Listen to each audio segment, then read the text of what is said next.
Hey guys, Scriptus here. Do you remember that old joke about a coder or programmer who got sick and tired of endless corporate meetings and he decided to build a ChatGPT chatbot to replace him at those meetings, right? So he does that, and then the next morning, next Monday morning, there is a big meeting, everybody's there, and then it starts, and then there is an awkward silence. And then somebody asks from a corner, like, any humans here? And then it's like, nope, no. Like, good. Finally, we're gonna have a productive meeting. Funny, isn't it? It is actually not that funny, because what I'm gonna say now is actually like a real world. One of the biggest things, you probably heard about it many times, but one of the biggest things that is happening in the academic world right now with AI is that in universities and in high schools, and especially in high schools, students are increasingly using, for their homeworks and for their essays, they increasingly using ChatGPT. I have a few friends of mine who are teachers.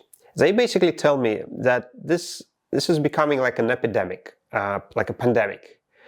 More than half of works clearly were created with the use of ChatGPT. And so that's pretty much, we all kind of know about it, right? So, right, what we're gonna do. But the interesting thing is, if you look at what happens with those homeworks and essays after they have been submitted, the funny thing is that the teachers, they take those homeworks and they grade them by using ChatGPT. The loop is closed. So effectively what this means is that one ChatGPT or AI model generates essay, and then a human student takes it, gives it to human teacher, and then human teacher submits it to another ChatGPT model. What this basically means is that we humans, we have just downgraded ourselves to the role of a messenger boy. So we have just witnessed a situation, like an example, where a human was excluded from a fairly complex process. And that has happened sporadically, spontaneously, without a deliberate planning, so it just has happened on its own. This is a major milestone, but it's definitely not going to end there. And if you ask my opinion, who's going to be the next, like what's going to happen next with this, in this process, my guess would be corporate meetings. Corporate meetings are the obvious next target, next step.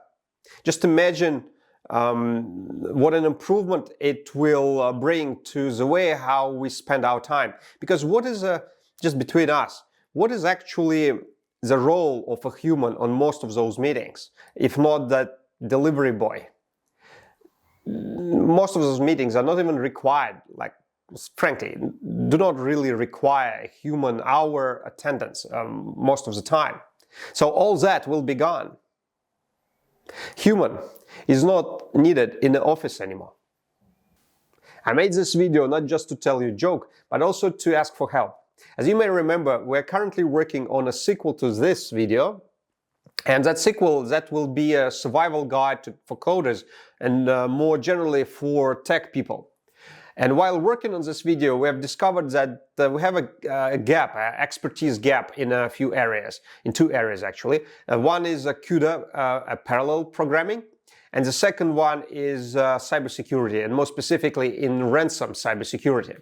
So if it so happens that you are an expert in one of these fields, either CUDA or ransom cybersecurity, and you would like to contribute and help your fellow coders, pretty much all of us, so in this case, please drop us a line in the comments and we will contact you. It shouldn't take more than a half an hour of your time.